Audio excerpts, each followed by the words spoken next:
السلام علیکم۔ امید ہے کہ خیریت سے ہوں گے آپ سب لوگ۔ ہمارا جو سبق چل رہا تھا وہ یہ تھا، حرف تنکیر اور حرف تعریف کے حوالے سے کچھ باتیں چل رہی تھی۔ تقریباً نمبر 1، نمبر 2، یہ نمبر 1، نمبر 2، نمبر 3، ٹھیک ہے، یہ سبق ہو گیا تھا۔ اور اس کے علاوہ جو ہیں تقریباً نمبر 7 تک یہ ابن، ابنتن، یہاں تک ہمارا سبق ہو گیا تھا۔ یہ جو ہے یہاں تک ہو گیا تھا سبق، ٹھیک ہے۔ اس کا خلاصہ یہی ہے کہ آپ لوگ پچھلے لیکچر میں آپ دیکھ لیجئے گا کہ اس میں جو سبق تھا وہ یہی تھا کہ عربی میں اس میں نکرہ اور اس میں معرفہ کے حوالے سے کچھ باتیں تھی، ٹھیک ہے۔ تو وہ اس کو اچھی طرح سمجھیے گا۔ اب آگے جو ہمارا سبق چل رہا ہے وہ نمبر 6 پہ دیکھیں، الف لام میم۔ ایک منٹ، آپ کے سامنے ہے نمبر 6، ٹھیک ہے۔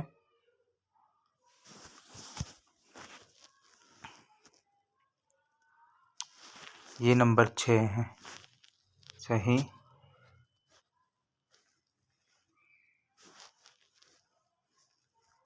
یہ نمبر 6 ہے، یہ دیکھیں۔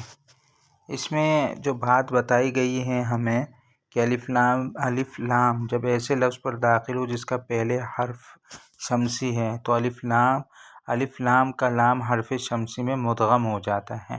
حرف شمسی آگے آ رہا ہے کیا ہے وہ آپ دیکھ لیجئے گا، ٹھیک ہے۔ الف لام جب ایسے الفاظ پر داخل جس کا پہلا حرف شمسی ہے، بتانے کا مقصد یہ ہے کہ جب بھی وہ حرف شمسی ہوگا تو الف لام جو ہے وہ مدغم ہو جائے گا۔ مدغم کا مطلب یہ ہے کہ وہ اس کے ساتھ ملایا جائے گا، یعنی کہ لام کا تلفظ نہیں کریں گے بلکہ حمزہ کو اس حرف شمسی کے ساتھ ملا دیں گے، اور حرف شمسی پر جو ہے وہ تشدید آئے گا، جیسے یعنی تلفظ کے وقت لام کے بجائے حرف شمس ہی کا تلفظ ہوتا ہے۔ ایسی صورت میں لام پر جزم نہیں لکھی جاتی بلکہ حرف شمسی پر تشدید لکھی جاتی ہے، ٹھیک ہے۔ مطلب یہی ہے کہ وہ تشدید ہوگا اور حرف شمسی پڑھا جائے گا، اس کا تلفظ ہو جائے گا، اور حمزہ کو اس حرف شمسی سے ملا دیا جائے گا، ٹھیک ہے۔ جیسے یہاں پہ مثال دی ہے، آپ کو مثال سے بات اچھی طرح سمجھ میں آ جائے گی۔ وہ مثال یہ دی ہے، مثال کے طور پر یہاں پہ آپ کے سامنے ہے ایک لفظ ہے الشمس، ٹھیک ہے۔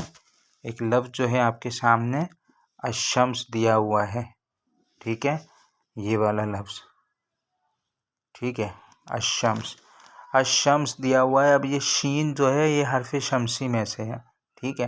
تو اب دیکھو الف لام جو ہے، لام بالکل اس پر کوئی بھی کچھ بھی نہیں ہے، خالی ہے، اور حمزہ کو شین کے ساتھ ملا دیا ہے۔ آپ کو معلوم ہونا چاہیے کہ الف پر جب کوئی حرکت آ جائے تو وہ حمزہ بن جاتا ہے، ٹھیک ہے۔ تو حمزہ کو شین کے ساتھ ملا کے الشمس کہاں ہے۔ اسی طرح دیکھیں الرجل میں بھی بتایا گیا ہے۔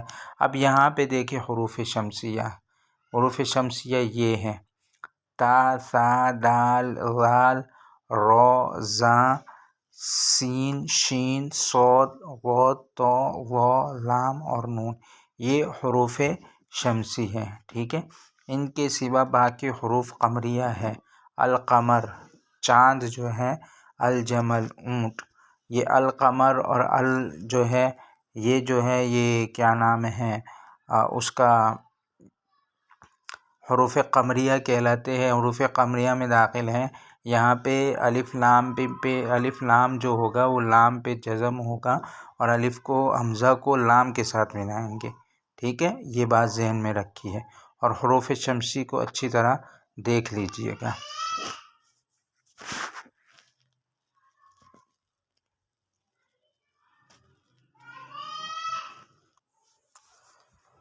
تو یہ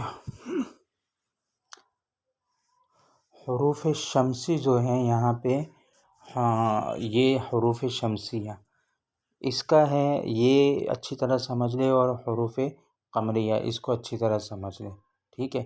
اب یہ دیکھیں یہاں پہ ہے نا کچھ انہوں نے مشق دی ہوئی ہے، ٹھیک ہے۔ یہ مشق دی ہوئی ہے، درجہ ذیل کے اسموں پر حرف تعریف لگا کر تلفظ کریں۔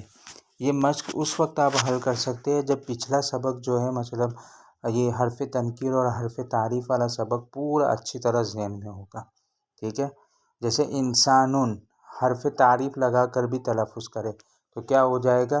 الانسان، ٹھیک ہے۔ کیا ہو جائے گا؟ الانسان۔ اب یہاں پہ دیکھو الانسان یہ حروف شمسیہ میں سے نہیں ہے، اسی لیے لام پہ جزم آیا اور انسان کو کیا نام ہے اس طرح پڑھا۔ اسی طرح بیت، البیت یہ بھی حروف شمسیہ میں سے نہیں ہے۔ اسی طرح ثمر، الثمر یہ حروف شمسیہ میں سے ہے۔ اس کو تلفظ کے ساتھ پڑھتے جائیے گا اور اس کو کیا نام ہے اس کو سمجھ لینا۔ لنک میں انشاءاللہ میں آپ کو دے دوں گا ان کے مشق کی، تو وہ آپ اچھی طرح دیکھ لیجئے گا، ٹھیک ہے۔ تو اس کو جب آپ دیکھ لیں گے وہ لنک جو ہے وہ اس کو کیا کہتے ہیں لنک آپ کو یعنی کہ مشق کی دی جائے گی، یعنی کہ جائزے کی دی جائے گی۔ ایک وہ ہے کوئز ہوں گے، اس کو حل کر کے آپ کو جمع کرانا پڑے گا، ٹھیک ہے۔ لنک دے دیا جائے گا، اس میں آپ دیکھ لیجئے گا۔ السلام علیکم۔